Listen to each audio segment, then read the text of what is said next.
గ్రహించి నీ కొరకు నమ్మకంగా బ్రతికే భాగ్యం మా అందరికీ దయచేయమని, నీ కృప చొప్పున మమ్మల్ని బలపరచమని, నా నోట నీ మాటలు ఉంచి నీ వాక్కులతో నాతో మాతో మా అందరితో మాట్లాడమని పరిశుద్ధాత్మ దేవుని సహాయాన్ని కోరుకుంటూ హృదయపూర్వకంగా నీ నామమును మహిమపరుస్తూ యేసు క్రీస్తు నామములో అడిగి వేడుకొంచున్నాము తండ్రి.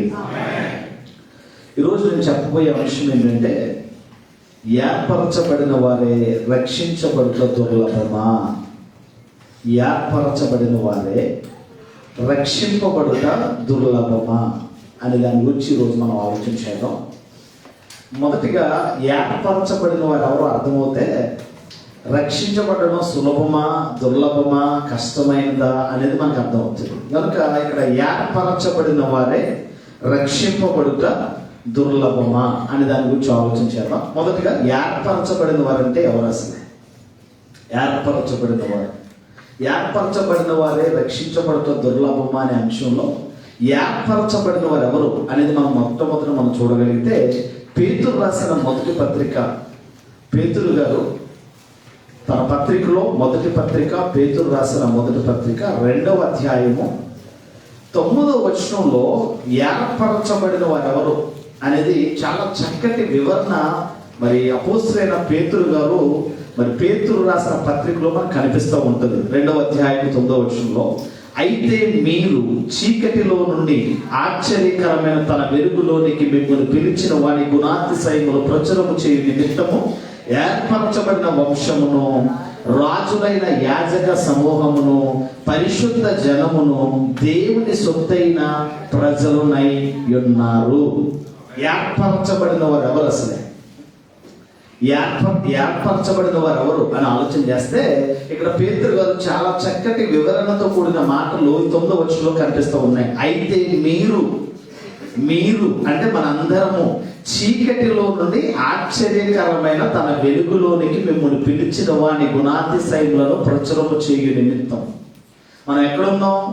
గతంలో ఎక్కడున్నాం? పూర్వం ఎక్కడున్నాము అంటే, మన బ్రతుకులన్నీ కూడా పాప జీవితాలుగా చీకటి బ్రతుకుల్లో లోకానుసారమైన బ్రతుకులు బ్రతుకుతూ ఆ అసత్య పాలనలో ఉన్న మనల్ని, చీకటిలో ఉన్న మనల్ని దేవుడు మనల్ని పిలిచాడట. అయితే మీరు చీకటిలో నుండి ఆశ్చర్యకరమైన తన వెలుగులోనికి మిమ్మును పిలిచిన వారి గుణాతిశయములను ప్రచురము చేయు నిమిత్తము ఏర్పరచబడిన వంశము. ఎందుకు మనల్ని చీకటిలో ఉన్న మనల్ని ఆశ్చర్యకరమైన వెలుగులోనికి మనందరినీ ఎందుకు పిలిచాడు అని ఆలోచన చేస్తే, ఇక్కడ ఉన్న మనందరిలో కూడా మంచి మంచి సాక్ష్యాలు కలిగిన వారిగా ఉన్న మనందరం కూడా గతంలో విగ్రహారాధికులుగా ఉండేవాళ్ళు. దేవుణ్ణి తెలుసుకున్న తర్వాత, సత్యాన్ని గ్రహించిన తర్వాత విగ్రహారాధన మాని సత్యదేవుని సన్నిధికి మనం రావడం అనేది మనం ప్రయత్నం చేసాం. సత్యదేవుని దగ్గరికి మనం వచ్చాం. గతంలో ఎలా ఉన్నాం? మనం విగ్రహారాధికులుగా లోకానుసారముగా అసత్యములో మనం బ్రతికిన మనం సత్యాన్ని గ్రహించిన వారమై చీకటిలో నుండి ఎలా దేవుడు మనం పిలిచాడు, ఆశ్చర్యకరమైన వెలుగులోకి పిలిచి సత్యాన్ని నడిపించడంలో, సత్యాన్ని కనుగొనడంలో దేవుడు మనకు కృప చూపించాడు. గతంలో చాలా మంది కూడా త్రాగుబోతులుగా, వ్యభిచారులుగా, జాగ్రత్తలో ఉన్న వారిగా, లోకములో పాపములో అవిధేయతలో కొట్టుమిట్టులాడుతున్న మనల్ని దేవుడు ఏం చేశాడు? ఆశ్చర్యకరమైన వెలుగులోనికి మనందరూ కూడా ఏం చేశాడు?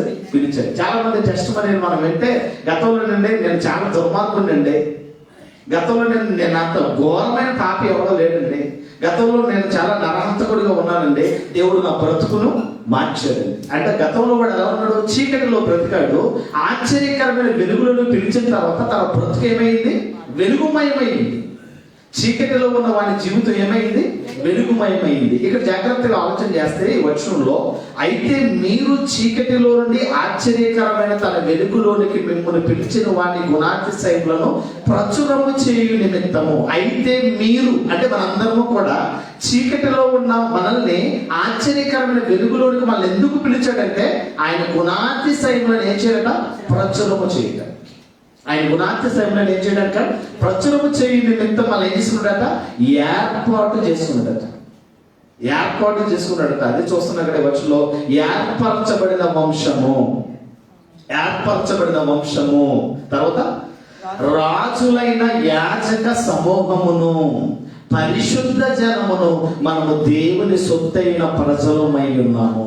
ఏర్పాటు చేసుకున్నాడట, విలువ పెట్టి మనం కొన్నాడట. దేవుని సొత్తైన ప్రజలు, మీరు మీ సొత్తు కారు, మీరు విలువ పెట్టి కొనబడిన వారు. అంటే అమూల్యమైన రక్తము చేత వాళ్ళందరినీ కూడా ఏం చేశాడు? కొన్నాడు.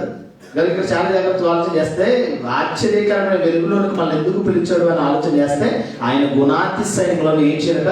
ప్రచురము చేయు నిమిత్తము దేవుడు మనందరినీ కూడా ఏం చేశాడట? ఏర్పాటు చేసుకున్నాడు.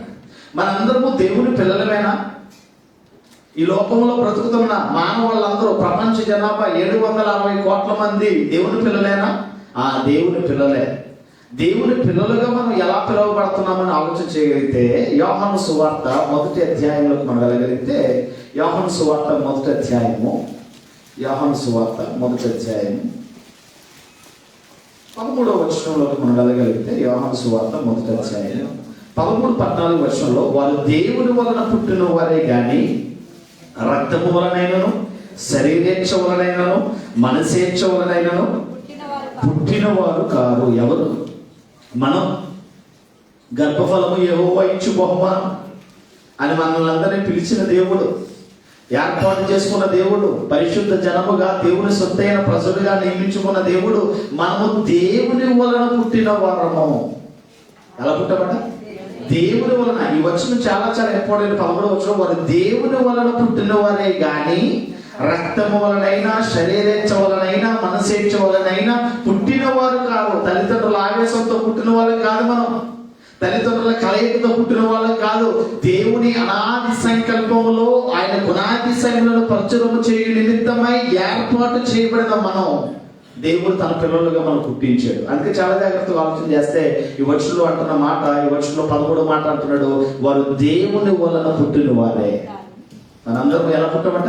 దేవుని వలన పుట్టాం. శరీర కోరికల వలన, వాళ్ళ కలయిక వలన పుట్టిన వాళ్ళని కాదు. దేవుని ప్రణాళికల్లో మనందరం పుట్టి ఉన్నాం. కనుక ఏర్పాటు చేసుకున్నాడు మనల్ని.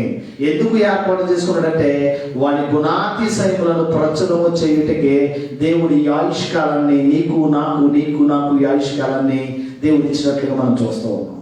దేవుడు ఎలా ఉన్నాడు? దేవుడు ఏ రూపంలో ఏ విధంగా ఉన్నాడని ఆలోచన చేయగలిగితే, మనల్ని ఎలా ఉన్నామని దేవుడు కోరుతున్నాడని ఆలోచన చేయగలిగితే, 8వ అధ్యాయము 12వ వచనంలోకి మనం వెళ్ళగలిగితే, యోహాను సువార్త 8వ అధ్యాయము 12వ వచనంలోకి మనం వెళ్ళగలిగితే చాలా చక్కటి వివరణతో కూడిన మాటలు చెప్తూ ఉన్నాడు. 8వ అధ్యాయము 12వ వచనం నేను చదువుతూ ఉన్నాను. మరలా యేసు, నేను లోకమునకు వెలుగును, నన్ను వెంబడించువాడు చీకటిలో నడవక జీవపు వెలుగు కలిగి ఉండునని వానితో చెప్పాను. దేవుడు ఎలా ఉన్నాడు? లోకమునకు వెలుగయ్యాడు. లోకానికి ఎలా ఉన్నాడు? నేను లోకమునకు వెలుగును, నన్ను వెంబడించేవాడు చీకటిలో నడువక ఎక్కడ నడుస్తాడు? జీవపు వెలుగు కలిగిన వాడే నాతో నడుస్తాడు, నన్ను వెంబడించేవాడు. అంటే జాగ్రత్తగా ఆలోచన చేస్తే, ఆయన వెలుగుమయమై ఉన్నాడు. పూర్వమందు మీరు చీకటి అయి ఉన్నారు, ఇప్పుడు ఆయన గుణాతిశయములను ప్రచురం చేయుటకే ఆశ్చర్యకరమైన వెలుగులోనికి నిన్ను నన్ను ఏం చేశాడు? పిలుచుకున్నాడు. అంటే జాగ్రత్తగా ఆలోచన చేస్తే, దేవుడు వెలుగై ఉన్నాడు అంటే ఆయన వెలుగులో మనం ఉంటే మనము కూడా ఏమై ఉంటాం? వెలుగుమయమై ఉంటాం. కనుక జాగ్రత్తగా ఆలోచన చేస్తే, అనేకులకు వెలుగునిచ్చేవారిగా, అనేకులను సత్యమైన మార్గము వైపుకు నడిపించేవారిగా దేవుడు మనం ఉంచాలని దేవుడి అనాది సంకల్పంలో వాళ్ళందరినీ కూడా ఏం చేసుకున్నాడు? ఏర్పాటు చేసుకున్నాడు. చూడండి, మనకు ఒక ఐడియా ఉంటుంది. ఇల్లు లేదు, మనకి ఇల్లు లేదు అన్నప్పుడు మనకు ఒక ఐడియా ఏమొస్తుంది? ఫస్ట్ ఇల్లు లేదంటే ఇల్లు కట్టుకోవాలి. ఇల్లు కట్టుకోవాలంటే మనకు ఒక ఐడియా ఏముంటుంది? మంచి ల్యాండ్ కొనాలి. ల్యాండ్ కొన్న తర్వాత ఆ ల్యాండ్కి సంబంధించిన ఆ డబ్బనంతటిని సమకూర్చుకుని మంచి ల్యాండ్ కొనుక్కుంటాం. ల్యాండ్ కొన్న తర్వాత బాగుంది, వెరీ గుడ్. ఆ ల్యాండ్ ద్వారా ఆ లోన్ అప్లై చేయడము, లేకపోతే ఆ ల్యాండ్ బేస్ చేసుకుని కొంత డబ్బులు పోగు చేసుకుని అప్పుడు ఏం చేస్తూ ఉంటాం? వాళ్ళు ఆ ల్యాండ్ మీద విధంగా, మనకు నచ్చిన విధంగా దాన్ని ఏం చేస్తాం? ఇల్లుని కట్టుకుంటాం, డిజైన్ చేసుకుంటాం, చక్కగా కట్టుకుంటాం. అంటే నీకు ఇల్లు కట్టాలనే ఆలోచన ఇల్లు కట్టక మునుపు ఆలోచన. ఇల్లు కట్టాలి, నీకు ఇల్లు కావాలని అనుకున్నావు, కానీ ఇప్పుడు ఇల్లు లేదు.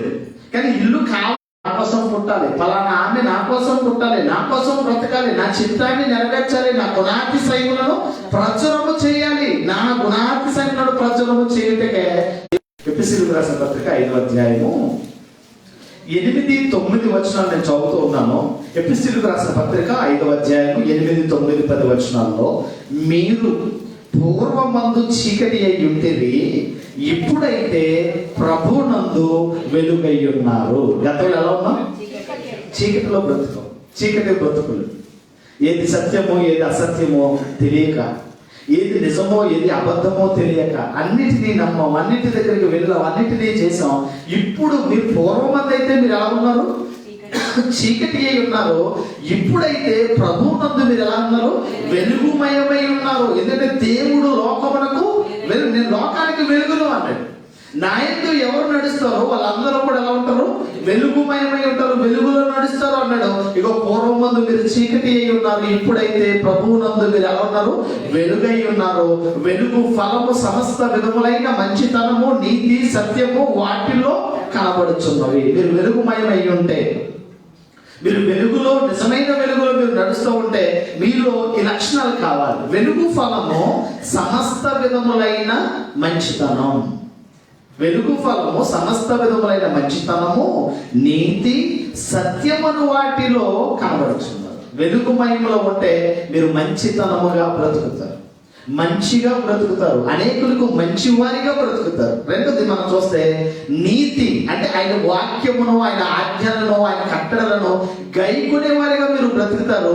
సత్యము వాటిలో కనబడుతుంది. అంటే మీరు నిజంగా సత్యాన్ని గ్రహించిన వారే అనేకులకు సత్యాన్ని తెలియచెప్పే వారిగా మీరు కనిపిస్తారని చెప్తూ 10వ వచనం చెప్తున్నాడు, కనుక ప్రభువుకి ఏది ప్రీతికరమైనదో దాన్ని పరీక్షించి వెలుగు సంబంధుల వలె నడుచుకుని నిష్ఫలమైన అంధకార క్రియల్లో పాలివారై ఉండక వాటిని ఖండించండి అనే మాట మనం చూస్తూ ఉన్నాం. అంటే కనుక మనం ఎలా ఉండాలి?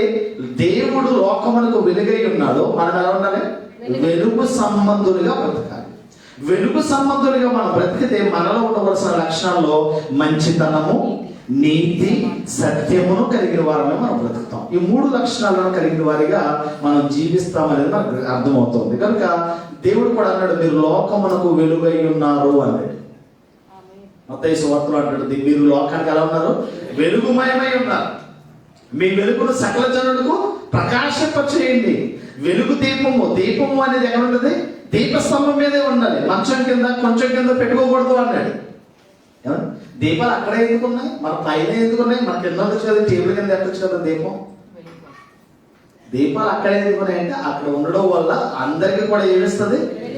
మీరు లోకమునకు వెలుగై ఉన్నారు కనుక మీ వెలుగు దీపస్తంభం అనే దాని మీద నిలిచి ఉండాలి తప్ప మంచం కింద కొంచెం కింద పెట్టొద్దని దేవుడు చెప్పాడు. కనుక లోకమును గురించి మనం ఆలోచన చేస్తే వాక్యం అనే వెలుగులో ఉన్నంత కాలం, వాక్యం అనే వెలుగులో మనం ఉన్నంత కాలము ఆ వెలుగును మనం ఏం చేయాలి? ప్రకటించే వారిగా, ఆ వెలుగును అనేకులకు వెలిగించే వారిగా మనం ఉండాలి. ఒక క్యాండిల్, మనకు ఒక క్యాండిల్ మీకు తెలుసు కదా, కొవ్వొత్తు మనకు ఒక మెసేజ్ ఇస్తూ ఉంది.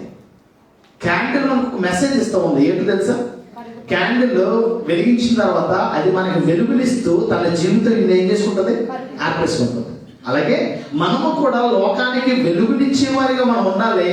ఆ వెలుగులో అనేకులకు వెలుగునిచ్చేవారిగా, ఆ వెలుతురునిచ్చేవారిగా మనం ఉండడానికి ప్రయత్నం చేయాలి. చూడండి, మనం పాట పాడుతూ ఉంటాం, మనందరికీ నచ్చిన పాట, వచ్చిన పాట, ఎన్ని తలచినా ఏది అడిగినా జరిగేది నీ చిత్తమే ప్రభువా. ఏది నిజంగా ఆలోచన చేస్తే ఈ పాటలో ఒక చరణం ఉంటది, ఆరిపోయిన నా వెలుగు దీపము వెలిగించుము నీ ప్రేమ. ఎన్నిసార్లు నువ్వు దీపాన్ని ఆర్పేసుకుంటావు? ఎన్నిసార్లు వెలిగించమని పాడతావు పాట? చాలా మంది జీవితాలు ఎలా ఉన్నాయని ఆలోచన చేస్తే వెలుగుతున్నారు, ఆరిపోతూ ఉన్నారు, వెలుగుతున్నారు, ఆరిపోతూ ఉన్నారు. కొంతమంది అయితే ఆరిపోయి మళ్ళీ వెళ్ళడానికి కూడా ప్రయత్నం చేయట్లేదు. ఆ పాట మీరు ఇంటికి వెళ్ళిన తర్వాత ఆ ఓల్డ్ సాంగ్ ఎంత అద్భుతంగా ఉంటుందో, ఎన్ని తలచినా ఏది అడిగినా జరిగేది నిశ్చితమే ప్రభు అనే పాటలో ఒక చరణం, ఆ చరణంలో ఆరిపోయిన నా వెలుగు దీపము వెలిగించుము నీ ప్రేమతో. ఎన్నిసార్లు ఆయన వెలిగిస్తాడు? ఎన్నిసార్లు నువ్వు ఆర్పేసుకుంటావు నీ జీవితాన్ని? ఈరోజు చాలా మంది ఏమవుతున్నారో అని ఆలోచన చేస్తే మొదటి వారంతా కడపటి వారు అయిపోతూ ఉన్నారు, కడపటి వారంతా మొదటి. ఇది రేస్ అనేది జరుగుతుంది క్రైస్తవ జీవితాల్లో. చాలా విశ్వాసములో, ప్రార్థనలో, దేవుని యందు భయభక్తులు కలిగిన పిల్లలుగా, దేవుని ఇష్టాన్ని నెరవేర్చే రక్షించవలసిన వారందరూ కూడా మొదటి వారు కడపటి వారు అయిపోతున్నారు, కడపటి వారందరూ కూడా మొదటి. అంటే క్రైస్తవ జీవితంలో మనలో విశ్వాసము సన్నగిల్లడం, మనలో అసత్యమైన పాలనలకు వెళ్ళడం, భక్తిహీనతలకు వెళ్ళిపోవడం వల్ల దేవుడంటే భయము భక్తి లేని విధంగా దిగజారిపోతున్న పరిస్థితులు మన కంటికి కనబడుతూ ఉన్నాయి. ఎంతో మంది విశ్వాసాలు మనం చూస్తూ ఉన్నాం, ఎంతో మంది భక్తులు మనం చూస్తూ ఉన్నాం. వారి జీవితాల్లో ఎంతో చక్కగా వెలిగిన వ్యక్తులే ఏమైపోతూ ఉన్నారు, అంధకారంలోకి వెళ్ళిపోతున్నారు. క్రైస్తవులు, బోధకులు, సేవకులు, విశ్వాసులు అందరూ కూడా ఇదే పరిస్థితిలో ఉన్నారు. ఎంతకాలమో మన దీపాన్ని మనం అర్పించుకుంటాం, ఎంతకాలం మన దీపాన్ని వెలిగించి మనం ఎన్నిసార్లు మనం ప్రార్థన చేస్తాం. కనుక దేవుడు మనం పిలిచాడు, ఒకసారి పిలిచాడు. చీకటిలో ఉన్న బ్రతుకుల్లో నుంచి మనల్ని ఆశ్చర్యకరమైన వెలుగులోకి మనం పిలవడం వెనుక మనం దేవుని చిత్తాన్ని ఎరిగిన వారమై అనేకులకు వెలుగునిచ్చే జ్యోతులుగా మనం ఉండాలని దేవుడు కోరుతూ ఉన్నాడు. అలా ఒక వ్యక్తి ఉన్నాడు, రోషము కలిగిన భక్తుడు. తండ్రి చిత్తాన్ని నెరవేర్చడానికి యేసుక్రీస్తు కంటే మొదటి కాలాల్లో వచ్చిన ఒక భక్తుడి గురించి మనం ఆలోచన చేద్దాం. యోహాను సువార్త 5వ అధ్యాయము 35వ వచనంలోకి వెళ్తే ఒక భక్తుడు మనకు కనిపిస్తూ ఉంటాడు. యోహాను సువార్త 5వ అధ్యాయము 35వ వచనంలో 35వ వచనం నేను చదువుతూ ఉన్నాను. అయితే యోహాను సాక్ష్యము కంటే నాకు ఎక్కువ సాక్ష్యము కలదు. అదేమనినా నేను నెరవేర్చుటకై తండ్రి ఏ క్రియలు నాకు ఇచ్చి ఉన్నాడో. యోహాను సువార్త 5వ అధ్యాయం 35వ వచనం. అతడు మండుచు ప్రకాశించుచున్న దీపమై ఉండెను. మీరు అతని వెలుగులో ఉండి కొంతకాలము ఆనందించుటకు ఇష్టపడుతుంది. ఎవరైనా బాప్తిసమిచ్చి యోహాను. బాప్తిసమిచ్చి యోహాను పుట్టినది మొదలుకొని దేవుని ఆత్మను కలిగిన వాడై ఉన్నాడు. పరిశుద్ధాత్మతో నింపబడిన వాడు, పుట్టినది మొదలుకొని యేసుక్రీస్తు కంటే మొదటి కాలంలో పుట్టి యేసుక్రీస్తు మార్గాన్ని సరళం చేయడానికి వచ్చిన ఒక వ్యక్తే. ఆ వ్యక్తి ఎవరంటే బాప్తిసమిచ్చు యోహాను. అతడు ఎలా ఉన్నాడట? అతడు మండుచు ప్రకాశించుచున్న దీపమై ఉన్నాడు. సూర్యుడు ఏం చేస్తా ఉన్నాడు? బగ బగ బగ బగ బగ బగ మండుతూ ఏం చేస్తా ఉన్నాడు? సర్వ సృష్టికి ఏం చేస్తున్నాడు? వెలుగునిస్తూ ఉన్నాడు. ఇతడు కూడా ఎలా ఉన్నాడట? బాప్తిసమిచ్చి యోహాను ఎలా ఉన్నాడట? అతడు మండుచు ప్రకాశించు దీపమై ఉన్నాడు. మీరు అతని వెలుగులో ఉండి కొంతకాలం ఆనందించుటకు ఇష్టపడతారు. ఎవరి వెలుగులో ఉన్నాం మనం? జీవపు వెలుగులో ఉన్నామా? అంధకారంలో ఉన్నామా? ఏ వెలుగులో మనం బ్రతుకుతున్నాం? ఆశ్చర్యకరమైన వెలుగులో ఉన్నామా? క్రైస్తవులందరూ కూడా ఎలా అయిపోయారంటే ఆరిపోతున్న పరిస్థితి మనకు కనిపిస్తూ ఉంది. ఆరిపోవడానికి గల కారణం ఏంటంటే వాక్యం అనేది లోపించడం. క్రైస్తవులు ఆధ్యాత్మిక స్థితిలో లోపించడానికి గల కారణం ఏంటంటే వాక్యం అనేది కరువైపోయింది.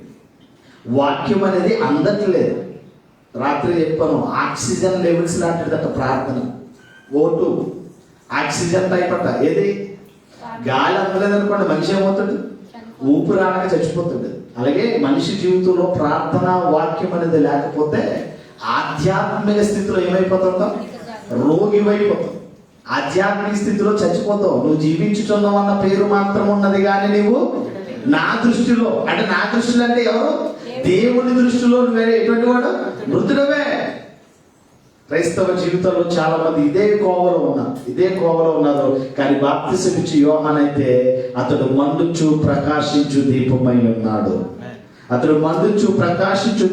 ఉన్నాడు. మీరు అతని వెలుగులో ఉండి కొంతకాలము ఏం చేయడానికి?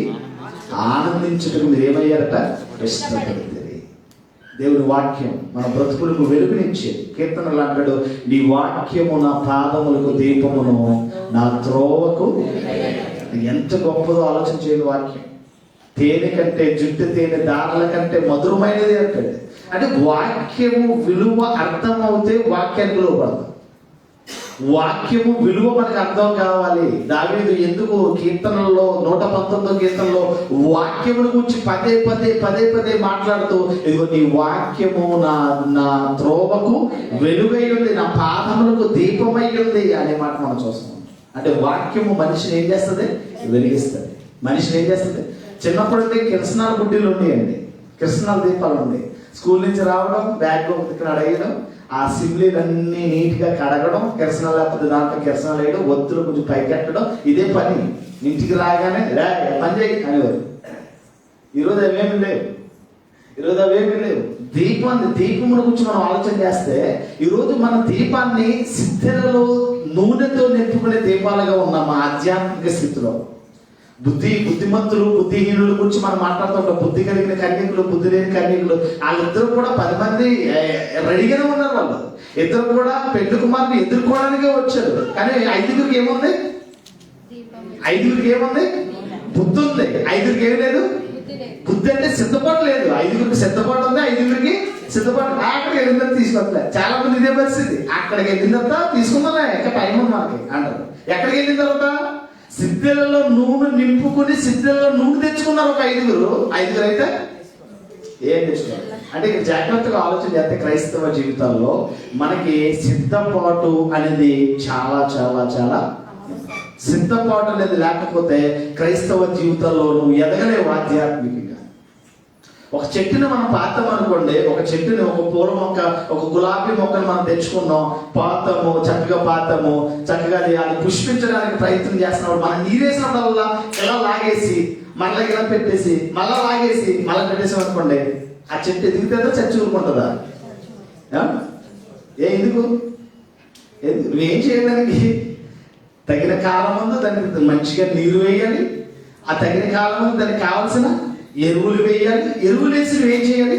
ఎదురు చూడాలి. నువ్వు ఎదురు చూడకుండా ప్రతిరోజు ఇలా లాగేసి ఇలా పెట్టేసి ఇలా లాగేస్తే ఏమవుతుంది? వేరులతో సహా ఏమవుతుంది? ఎండిపోయి చచ్చిపోతుంది. క్రైస్తవ జీవితాల్లో ప్రార్థన లేకపోయినా, నీ బ్రతుకులో వాక్యం లేకుండా నువ్వు ఆధ్యాత్మికంగా నువ్వు ఎదగలేదు. ఇది ఖచ్చితంగా చెప్పగలరు. అందుకే దేవుడు మనల్ని ఎందుకు పిలిచాడంటే, ఇది వాక్యం అనే వెలుగులో మీరు ఉండాలి. వాక్యం అనే వెలుగులో ఉంటే బాప్తిస్మం ఇచ్చే యోహాను వల్లే అతడు మండుచు ప్రకాశించు దీపమై ఉంటాడు.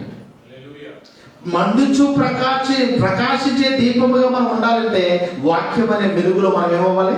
దినదినము వాక్యము ద్వారా మన బ్రతుకులను చక్కదిద్దుకోవడానికి మనం ప్రయత్నం చేయవలసిన వారిగా మనం ఉండవలసిన అవసరత ఉంది. ఒక ఆయన దేవుడు ఏర్పాటు చేసుకుని తన సాధనంగా దేవుడు మలుచుకున్నాడు. అలా కూడా మనం మలుచుకోవాలి. నన్ను ఏర్పరచుకో, నన్ను వాడుకో అని మనం దేవుడిని అడిగాలి. ఒక పాట పాడుతూ ఉంటారు మన తెలంగాణ సోదరులు, ఎక్కువ పాడుతూ ఉంటారు, వాడుకో యేసయ్యా, వాడిపోక ముందే నన్ను వాడుకో, పొద్దు వాడక ముందే నన్ను వాడుకో. అబ్బా, వాడుకో యేసయ్యా. ఎలా వాడుకుంటాడు దేవుడు?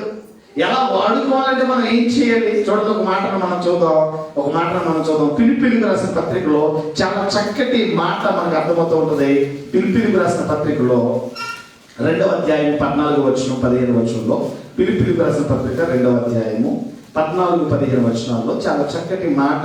మనం ఎలాగ బ్రతుకులను చక్కదిద్దుకోవాలి 2వ అధ్యాయము 14-15 చాలా చక్కగా చెప్తూ ఉన్నాడు. ఫిలిప్పీలకు రాసిన పత్రిక 2వ అధ్యాయము 14-15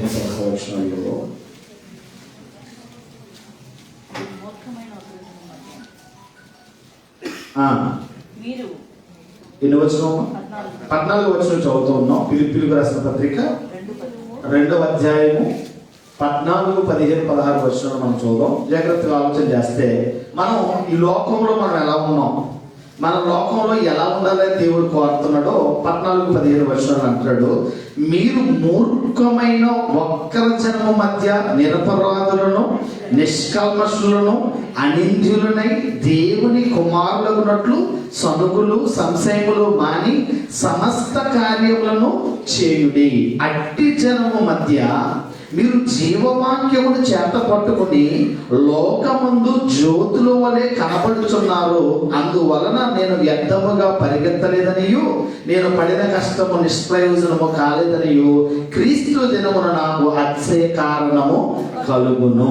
ఇక జాగ్రత్తగా ఆలోచన చేస్తే ఈ లోకములో మనం ఎలా ఉండాలి, ఈ లోకంలో మనం ఎలా బ్రతకాలి అని ఆలోచన చేస్తే, మీరు మూర్ఖమైన వక్రజనము మధ్య నిరపరాధులను నిష్కల్మషులై ఉండాలి. ఎలా ఉండాలంటే నిరపరాధులు అంటే అపరాధము మోపని వారు, కల్మషము లేని వారిగా మనం ఉండాలి. ఈరోజు క్రైస్తవ జీవితంలో ఇది ఉందా? హృదయ శుద్ధి గల వారు ధన్యులు, వారు దేవునిని ఎంతమంది హృదయశుద్ధి ఉంది? ఎంతమంది దేవుడిని చూచారు? ఎంతమంది దేవుడిని చూడగలుగుతూ ఉన్నారు? ఇది మనం గమనించాలి. క్రైస్తవ జీవితాల్లో దేవుని సన్నిధికి వస్తున్నాము, వాక్యం వింటున్నామంటే పరిపక్వత రావాలి. చాకలి వాడి రేవుకు మాసిన బట్టలు వెళ్తే చాకలి వాడిని ఇంటి నుంచి ఉతికిన సువాసన కలిగిన బట్టలుగా వెళ్తాయి. ఎక్కడికి? రేవుకి ఎలా వచ్చాయి? మాసిన మురుకు బట్టలుగా వచ్చాయి. వెళ్ళేటప్పుడు ఎలా వెళ్తాయి? శుద్ధి చేయబడి చక్కటి వేడి వేడి ఐరన్ బాక్స్ తో ఇస్త్రీ చేయబడి సువాసన కలిగినవే వెళ్తాయి. క్రైస్తవ జీవితాల్లో దేవుడి సన్నిధికి వస్తున్న మనం మురికితో, కంపుతో, మాసిన బ్రతుకులతో మనం వచ్చిన మనం ఇక్కడ ఏమవ్వాలి? ఉదక స్నానం చేయబడాలి. వాక్యం అనే సబ్బు చేత ఏమవ్వాలి? ఉదక స్నానం చేయబడి మన బ్రతుకులను మనం మార్చుకునే వారిగా మనం ఉండాలి. ఎందుకంటే లోకం మంచిది కాదు, లోకులు మంచులు కాదు, లోకము మంచిది కాదు, లోకులు కాకులు అంటాడు. అందుకే చెప్తున్నాడు ఇక్కడ జాగ్రత్తగా వర్షంలో ఆలోచన చేస్తే, మూర్ఖమైన వక్రజనము మధ్య మీరు నిరపరాధులను, నిష్కల్మషులను, అనింద్యులనై దేవుని కుమార్తెలు కుమారులు ఉన్నట్లు మీలో సనుగులు సంశయములు మాని సమస్త కార్యములను చేయండి. దేవుడి పనిని చేయండి. సనుగులు సంశయాలు మానండి. క్రైస్తవ జీవితంలో ఈ లక్షణాలు మనలో కావాలి. హృదయం శుద్ధిగా ఉండాలి, దేవునికి ఇష్టమైన విధంగా ఉండి సనుగులు సంశయములు మాని సమస్త కార్యాలను చేయాలి. దేవుడి పని చేయడంలో, దేవుడి కార్యాలు చేయడంలో ఇదిగో మీరు లోకమునకు మీరు వెలుగునిచ్చే జ్యోతులుగా మీరు ఉండాలని దేవుడు కోరుతూ ఉన్నాడు. వెలుగునిచ్చే జ్యోతులుగా ఉండాలని అట్టి జనము మధ్య మీరు ఎలా ఉండాలి? జీవవాక్యమును చేత పట్టుకుని లోకమందు జ్యోతులు వలె కనపడాలని దేవుడు కోరుతాడు. ఈరోజు క్రైస్తవ జీవితాల్లో ఆ విధంగా మనం ఉన్నామా? లోకానికి వెలుగునిచ్చేవారిగా ఉన్నామా? అనేకులను రక్షించేవారిగా ఉన్నామా?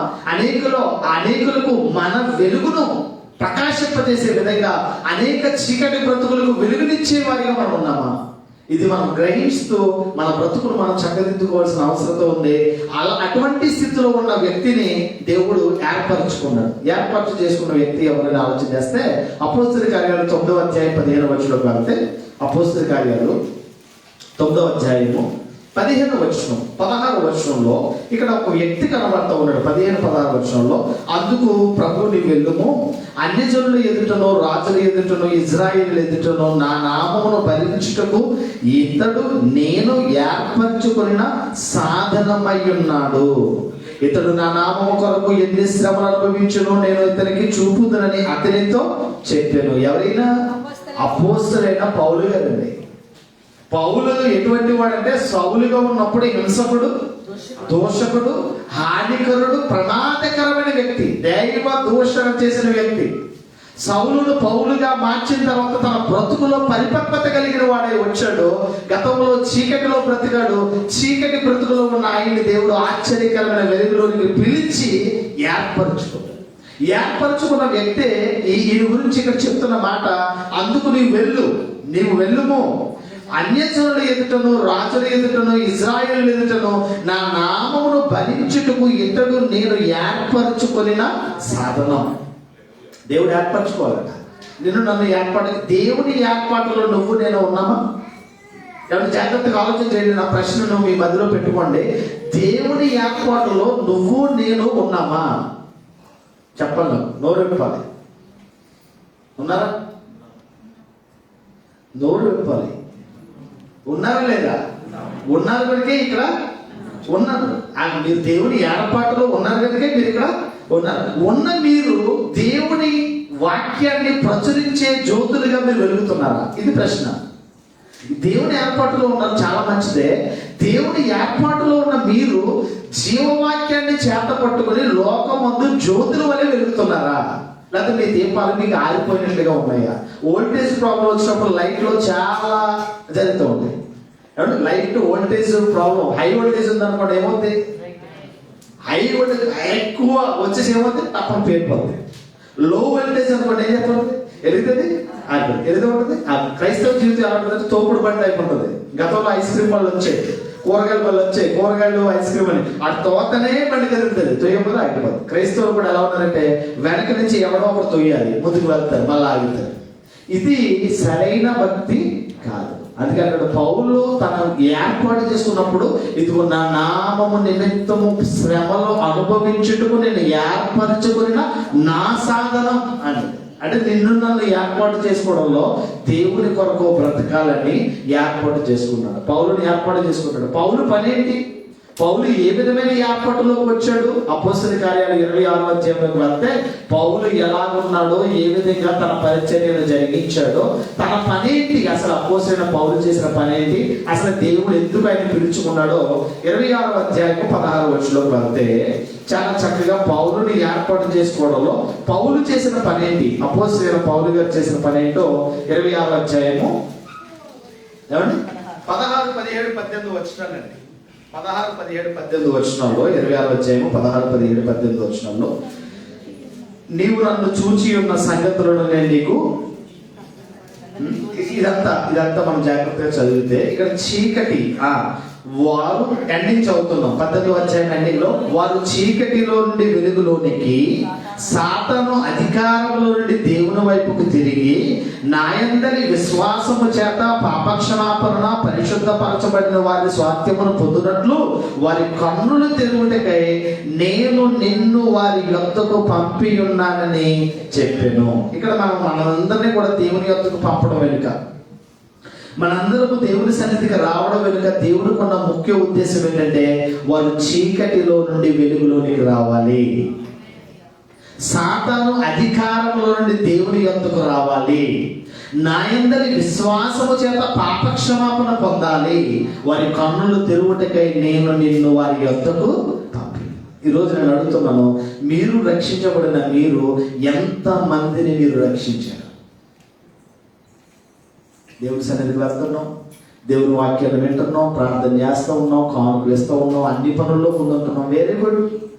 నీవు రక్షించబడిన నీవు నీ ద్వారా ఎంత మందిని నువ్వు రక్షించావు? నీ ఇంటిని నువ్వు చక్కదిద్దుకున్నావా? నీ ఇంటిని నువ్వు రక్షించుకున్నావా? అనేకుల కొరకు భారం కలిగిన వాడు కొందరిని రక్షించే ప్రయత్నం నువ్వు చేస్తున్నావా? పౌలును దేవుడు ఏర్పాటు చేసుకున్న తర్వాత వారు చీకటిలో నుండే వెలుగులోకి తీసుకుని వచ్చాడు. సాతాను అధికారంలో ఉంటే దేవుని దగ్గరికి వాళ్ళని తీసుకుని వచ్చాడు. నాయందరి విశ్వాసము చేత వారికి ఏం కలిగించాడట? పాపక్షమాపణ కలిగించాడట. వారి కన్నులు తెరువుటకై నేను నిన్ను ఏర్పాటు చేసుకున్నాను.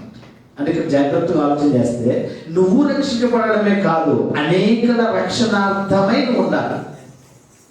నువ్వు దేవుణ్ణి తెలుసుకోవడం కాదు, అనేకులు దేవుణ్ణి తెలుసుకునే విధమైన సాధనగా నువ్వు ఉండాలి. నువ్వు చీకటిలో ఉన్న నీవు వెలుగులోనికి ఎలా వచ్చావో, చీకటిలో ఉన్న వారిని ఎక్కడ తీసుకురావాలి? వెలుగులోకి తీసుకురావాలి. సాతాను బంధకాల్లో ఉన్న వారిని ఎక్కడ తీసుకురావాలి? దేవుని దగ్గర తీసుకురావాలి. ఈ ప్రయత్నం ఎంతమంది చేస్తున్నారు చెప్పండి? సంఘాలకు కొదువు లేదు, సేవకులకు కొదువు లేదు, వాక్యానికి అయితే కొదువు లేదు. ఈ ప్రయత్నం ఎంతమంది చేస్తున్నారు? చీకటిలో బ్రతుకుతున్న వారిని దేవుని వైపుకు మలిచే ప్రయత్నం ఎంతమంది చేస్తున్నారు? సాతాను బంధకాల్లో ఉన్న వారిని దేవుని వైపుకు మలిచే ప్రయత్నం ఎంతమంది చేస్తున్నారు? ఈ ప్రయత్నం మనం చేయవలసిన అవసరత ఉంది. ఎందుకంటే దేవుని చేత మనందరం కూడా ఏర్పాటు చేయబడ్డారు. ఏర్పరచబడిన వారే రక్షించబడుట దుర్లభమా? దుర్లభమే. చూద్దాం ఒకసారి రోమిలికి రాసిన పత్రిక 8వ అధ్యాయంలోకి వెళ్దాం. రోమిలికి రాసిన పత్రిక 8వ అధ్యాయం, రోమిలికి రాసిన పత్రిక 8వ అధ్యాయము 33, 34 వచనంలో దేవుని చేత ఏర్పరచబడిన వారి మీద నేరము మోపువాడెవడు? నీతిమంతులుగా తీర్పు తీర్చువాడు దేవుడే. శిక్ష విధించువాడెవడు? చనిపోయిన క్రీస్తు యేసే. అంతేకాదు మృతులలో నుండి లేచిన వాడును, దేవుని కుడి పార్శ్వమందు ఉన్నవాడును, మన కొరకు విజ్ఞాపన చేయువాడును ఆయనే. దేవుని చేత ఏర్పరచబడిన వారి మీద నేరము మోపువాడెవడు? నీ మీద నేను నేరము మోపవలసి ఉన్నది. నేరస్థాపన చేస్తాడట. నీ కొరకు నేను ప్రాణం పెట్టాను, నా వైపు చూడలే, నీ కొరకు నేను ప్రాణం పెట్టాను, నీ కొరకు నా రక్తాన్ని చెందించాను, నీ కొరకు నా జీవితాన్ని ఇచ్చాను, నువ్వు నా కోసం ఏం చేసావు అని అడిగితే నేరం మోపుతాడట. ఎందుకంటే నిన్ను ఏర్పాటు చేసుకుంటాడు కనుక. ఏర్పాటు చేసుకున్న వాడు మనల్ని నేరము మోపే తీర్పులోనికి తీసుకువస్తే లెక్క చెప్పేవాడిగా ఉన్నావా?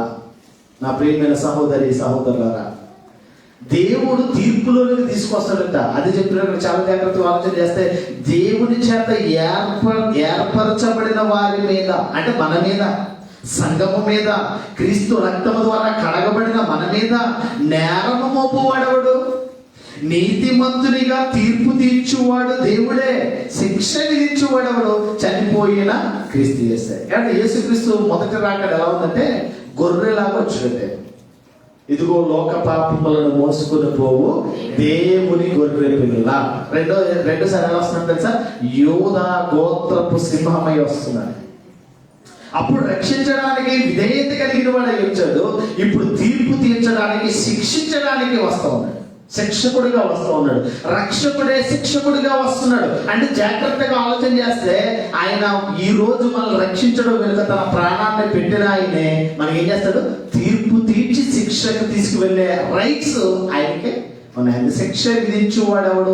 చనిపోయిన క్రీస్తు యేసే. కాబట్టి క్రైస్తవ జీవితాల్లో దేవుడు మనల్ని ఏర్పాటు చేయడం వెనుక నీతిమంతులుగా తీర్చబడిన మనం అనేకుల రక్షణార్థమై మన ప్రయత్నము చేయాలి. లేదంటే తీర్పు మన దగ్గర నుంచే ప్రారంభమవుతుంది. తీర్పు మన దగ్గర నుంచే ప్రారంభమవుతుంది. ఎక్కడి నుంచి ప్రారంభమవుతుంది? పేతురు రాసిన మొదటి పత్రికలోకి మళ్ళా వెళ్దాం. పేతురు రాసిన మొదటి పత్రిక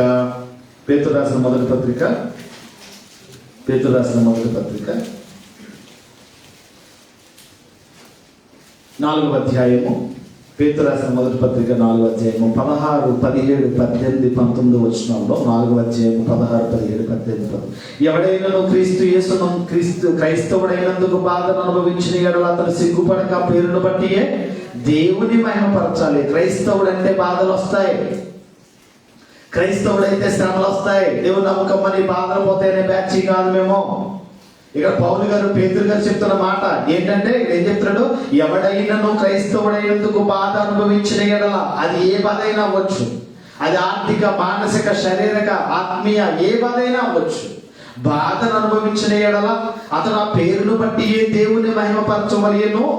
తీర్పు దేవుని ఇంట ఆరంభముకు కాలము వచ్చి ఉన్నది, అది మన యొద్దనే ఆరంభమైతే దేవుని సువార్తకు అవిధేయులైన వారికి గతి ఏమవును? మరియు నీతిమంతుడే రక్షించబడిన దుర్లభమైతే భక్తిహీనుడును పాపియు ఎక్కడ నిలుతురు? అంటే నీతిమంతులే రక్షించబడడం దుర్లభమైతే, ఏర్పరచబడిన వారే రక్షించబడడం దుర్లభమైతే, రక్షించబడడం దుర్లభమైతే ఏంటి మన పరిస్థితి? క్రైస్తవ జీవితాల్లో నేను రక్షణ పొందాను, అక్కలేదు, అప్పుడప్పుడు అలాగే ఎస్ఆర్ అటెండెన్స్ చేయించుకుని, ఎస్ పాస్టర్ గారు అటెండెన్స్ చేయించుకుని, నేను వచ్చానండి అంటున్నాడు ఒక ఆయన. మొన్న ఒక ఆయన ఆ వెనకాల కూర్చోండి, నేను ఇలా వస్తుంటే పాస్టర్ నేను వచ్చానండి, ఎస్ఆర్ అంటున్నారు. అటెండెన్స్ చేయించుకోవడానికి కాదు వచ్చే దేవుని దగ్గరికి. ఎందుకు రావాలి? నీ బ్రతుకును మార్చుకోవడం, నీవు అనేకులకు వెలుగునివ్వడానికి, అనేకులకు వెలుగునిచ్చే జ్యోతిగా నువ్వు ప్రజ్వలింప చేయబడ్డానికి. కాబట్టి ఇక్కడ జాగ్రత్తగా ఆలోచన చేయవలసింది ఏంటంటే, తీర్పు ఎక్కడ ప్రారంభమవుతుందట? దేవుని ఇంట నుండి. చూడండి, ఎంతమంది ఈ వచనం జాగ్రత్తగా పిన్ చేయండి. ఈ వచనాన్ని జాగ్రత్తగా పిన్ చేయగలిగితే 19వ వచనంలో, ఇక్కడ 17వ వచనంలో తీర్పు దేవుని యొద్ద ఆరంభము కాలము వచ్చి ఉన్నది, అది మన యొద్దనే ఆరంభమైతే దేవుని సువార్తకు అవిధేయులైన వారి గతి ఏమవును? అంటే మన యొద్దే తీర్పు ఆరంభం అవుతే మనమే రక్షించబడడం దుర్లభమైతే, అవిధేయులైన వారు, సువార్తకు లోబడని వారి గతి ఏంటి అని చెప్పి 19వ వచనం అంటాడు, మరియు నీతిమంతుడే రక్షించబడిన దుర్లభమైతే భక్తిహీనుడును పాపియు ఎక్కడ నిలుతురు? అంటే మన పరిస్థితి ఎలా ఉందో ఆలోచన చేయడు. చాలా మంది మేము మునిగిపోయామండి, మేము మద్దతు చేసుకున్నామండి, మాకు ఏం కాదు, ఆదివారం వెళ్ళి ప్రభు మమ్మల్ని క్షమించండి. ఆయన ఏం చెప్తాడు? ప్రేమమయుడు, కరుణమయుడు, దయామయుడు, క్షమించేస్తాడు అనుకుంటున్నాం. ఎన్ని యథవ్యాసాలు వేసినా సరే దేవుడు నన్ను క్షమించేస్తాడని డోకతో ఉన్నాం, తొక్క తీసేయడానికి సిద్ధపడతాడు. లెక్క అప్పగించాలట. ఇక్కడ జాగ్రత్తగా ఆలోచన చేయగలిగితే ఏమంటే, తీర్పు దేవుని ఇంట నుండి ప్రారంభం అవుతుందట. తీర్పు దేవుని ఇంట నుండే ప్రారంభమయ్యే కాలం వస్తే సువార్తకు అవిధేయులైన వారి పరిస్థితి అంటే, దేవుని వాక్యాన్ని వింటారు కానీ దేవుని వాక్యానికి లోపడరు. వీళ్ళు ఎవరైనా ఏమంటారులే? అవిధేయులు, అవిశ్వాసులు, భక్తిహీనులు, దేవుని యందు భయభక్తులు లేని వారు, ఈ కోవలో ఇక్కడ ఉన్న వాళ్ళు ఎవరైనా ఉంటే ఆ తీర్పు నీ దగ్గర నుంచే ప్రారంభం అవుతే నీ గతి ఏంటి? క్రైస్తవ జీవితంలో ఇది చాలా చాలా ఇంపార్టెంట్. ఇది క్రైస్తవ జీవితంలో మన బ్రతుకును చక్కదిద్దుకోవడానికి. ఎందుకంటే ఇప్పుడు జరుగుతున్న పరిస్థితులు భయంకరమైన పరిస్థితులు అండి. ఎక్కడ చూసినా, ఏ న్యూస్ చూసినా న్యూసెన్స్ అంట. ఎక్కడ సమాధానం లేదు. ఎక్కడ చూసినా భయంకరమైన పరిస్థితుల మధ్య మనం ఉన్నాం. అంటే ఇవన్నిటిని మనం చూసినప్పుడు మన బ్రతుకులు మనం ఏం చేసుకోవాలి? సిద్ధపరచుకోవాలి కదా. సిద్ధపాటు కలిగిన వాడిగా బ్రతకాలి కదా. దేవుడి కొరకు నమ్మకమైన సాక్షిగా బ్రతకాలి కదా. ఏదో వచ్చాము అవసరాలకు దేవుడు నమ్మకండి. అవసరాలకు దేవుడు నమ్మితే భూమి మీద ఉన్న వారు అందరికంటే దౌర్భాగ్యంగా ఉంటామంట. కాబట్టి క్రైస్తవ జీవితాల్లో ఇగో తీర్పు మన ఇంట నుండి ఆరంభమయ్యే కాలం వస్తుంది. రక్షణ లేకుండా, అలా విశ్వాసించకుండా, దేవుని యొక్క భయభక్తులు లేకుండా, బాప్తిసం తీసుకోకుండా చాలా మంది నశించిపోతున్నారు. టైం అడుగుతారు బాప్తిసానికి. అది మంచిది కాదు. తీర్పు నీ ఇంట నుండే ప్రారంభం అవుతే దేవుని సువార్తకు అవిధేయులైన వారి గతి ఏమోగును. మరియు నీతిమంతుడే రక్షించబడిన దుర్లభమైతే, రక్షించబడిన వాడే రక్షించబడిన దుర్లభమైతే భక్తిహీనుడు పాపియు ఎక్కడ నిలుతురు. కాబట్టి దేవుని చిత్త ప్రకారముగా బాధపడు వారు సత్ప్రవర్తన కలిగిన వారే నమ్మకమైన సృష్టికర్తకు తమ ఆత్మలను అప్పగించండి. నమ్మకమైన సృష్టికర్తకు మన ఆత్మలను అప్పగించండి. దేవుని యొక్క భయభక్తులు కలిగిన వారు బ్రతకాలి. టైం చాలా స్పీడ్ అవుతుంది. అప్పుడే 2025 సంవత్సరం 9వ నెల అయిపోయింది. ఇంకా ఎంత? ఒక 3 days 9 నెలలు అయిపోతుంది. అంటే మన బ్రతుకులో కాలచక్రం ఎంత వేగంగా తిరుగుతుందో, మన బ్రతుకులో దేవుని కొరకు మనం ఏం చేసాం, ఏం చేస్తున్నాం, ఏం చేయాలనుకుంటున్నాం, ఇది దేవుడు ఖచ్చితంగా లెక్క చెప్పాలి. ఆయుష్కాలం ఇచ్చింది వట్టినే కాదు, మంచి ఆరోగ్యాన్ని ఇచ్చింది వట్టినే కాదు, మంచి ఉద్యోగాన్ని ఇచ్చింది వట్టినే కాదు. నీవు దేవుని కొరకు ఏర్పాటు చేయబడిన వాడవై ఉన్నావు దేవుడు పని చేయడానికి. కాబట్టి జాగ్రత్తగా ఆలోచన చేస్తే వచ్చును అంటాడు. కాబట్టి దేవుని చిత్త ప్రకారంగా బాధపడువారు, దేవుని పనిలో ఉంటే ఎన్నో కష్టాలు, ఎన్నో బాధలు, ఎన్నో ఇబ్బందులు, ఎన్నో శ్రమలు, వీటన్నిటిలో బాధపడిన వారు సత్ప్రవర్తన కలిగిన వారే నమ్మకమైన సృష్టికర్తకు తమ ఆత్మలను అప్పగించుకోవాలి. నేరం మోపబడే పరిస్థితిలో మనం ఉండకూడదు. సత్ప్రవర్తన కలిగిన వారమై ఉండాలట. మన ఆత్మలను నమ్మకమైన సృష్టికర్తకు అప్పగించుకోవాలట. చెప్పి నేనైనా వింటున్న మీరైనా సరే దేవుడికి లెక్క ఒప్ప చెప్పవలసిన వారమై సేవ చేయాలి. ఎవరికి ఎలా చేయాలని సేవ? దేవుడికి లెక్క. నువ్వు మనుషులకు లెక్క చెప్పకపోయినా పర్లేదు, నువ్వు మనుషులకు భయపడకపోయినా పర్లేదు. ఇదిగో నిన్ను కలిగించిన నమ్మకమైన సృష్టికర్తకు నువ్వు ఏం చేయాలి? నమ్మకత్వం కలిగిన వాడిగా బ్రతకాలి. అందుకని రక్షించబడుట దుర్లభమా? ఎవరు?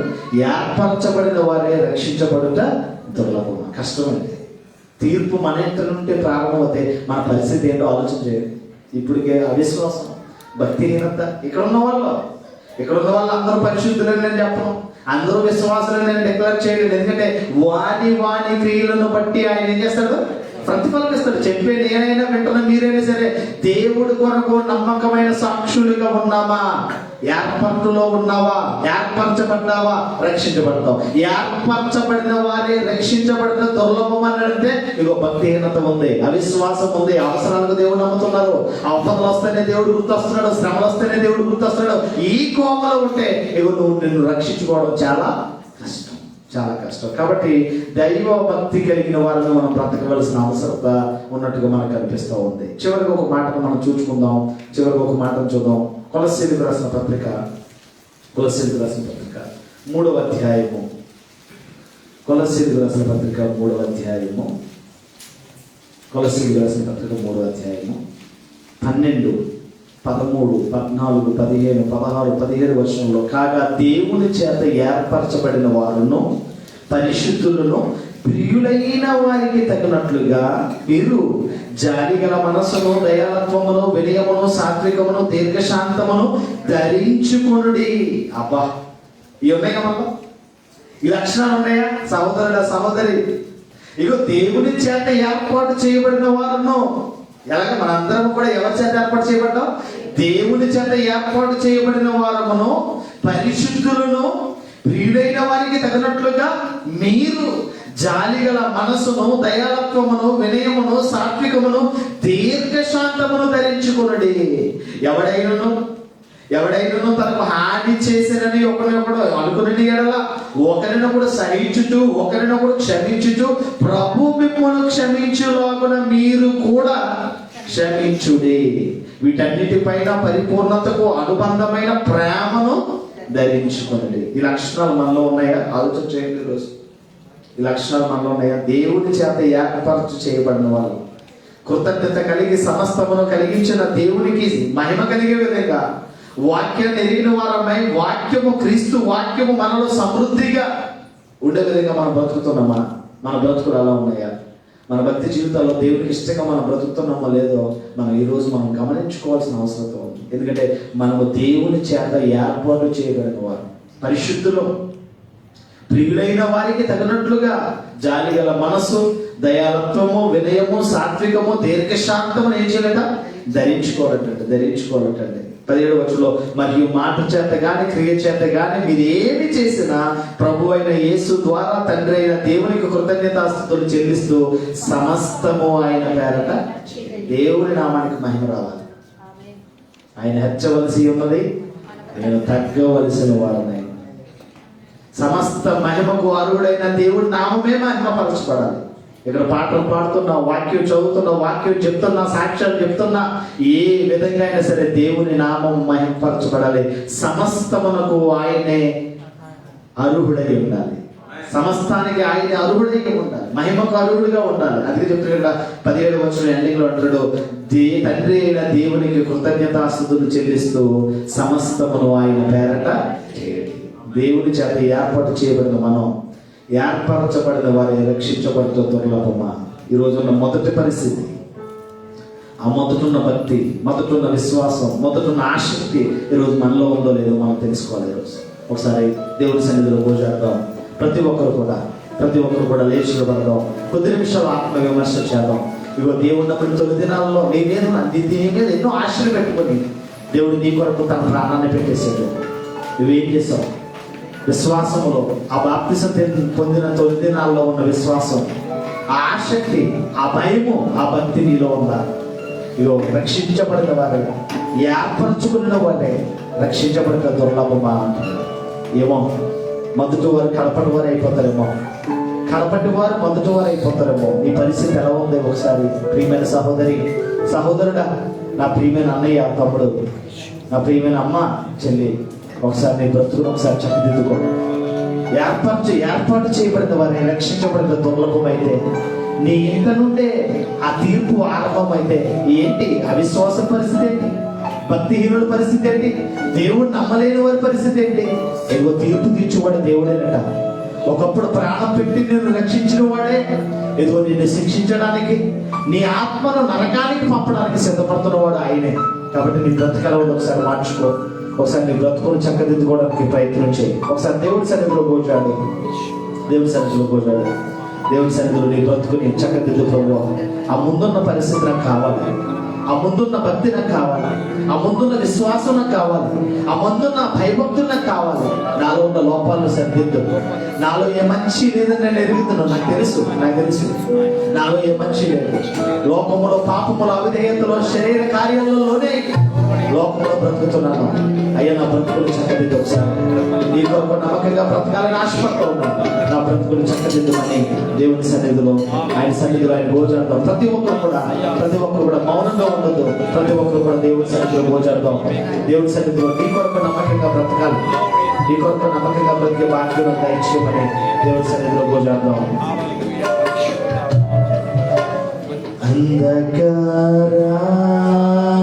అంధకారాలోయలోన సంచరించిన భయము లేదు. అంధకారాలోయలోన సంచరించిన భయము లేదు. నీ వాక్యం శక్తి గలది, నా ధ్రువకు నిత్య వెలుగు. నీ వాక్యం శక్తి గలది, నా ధ్రువకు నిత్య వెలుగు. నీ చేతితో నన్ను పట్టు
ఏర్పరచబడిన వారే రక్షించబడుతూ దుర్లభంగా. మా బ్రతుకులు చక్కదిద్దుకోవడానికి ఇచ్చిన వాక్యాన్ని బట్టి నీకు వందనాలు చెల్లిస్తూ ఉన్నాను. ఆశ్చర్యకరమైన వెలుగులోనికి మమ్మల్ని పిలిచిన వారి గుణాతిశయములను ప్రచురము చేయ నిమిత్తం ఏర్పరచబడిన వంశముగా మమ్మల్ని నిలుపం. ఈ సొంతైన ప్రజలుగా మమ్మల్ని ఉంచు.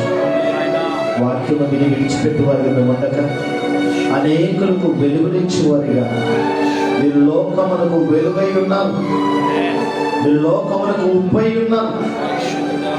ఆ విధంగా మేము బ్రతకడానికి కృప దయచేయండి. మీ పిల్లలు ఇంతవరకు వాక్యం విన్నారు.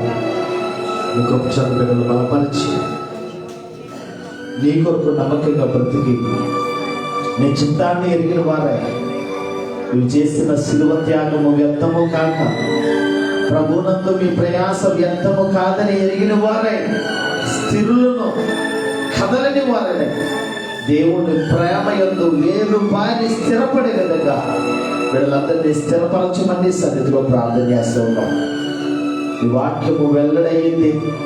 బిడ్డల జీవితంలో వెలుగును నింపమని, నీ కొరకు నమ్మకంగా బ్రతికే భాగ్యం ప్రతి ఒక్కరికి దయచేయమని సన్నిధిలో ప్రార్థన చేస్తున్నాం.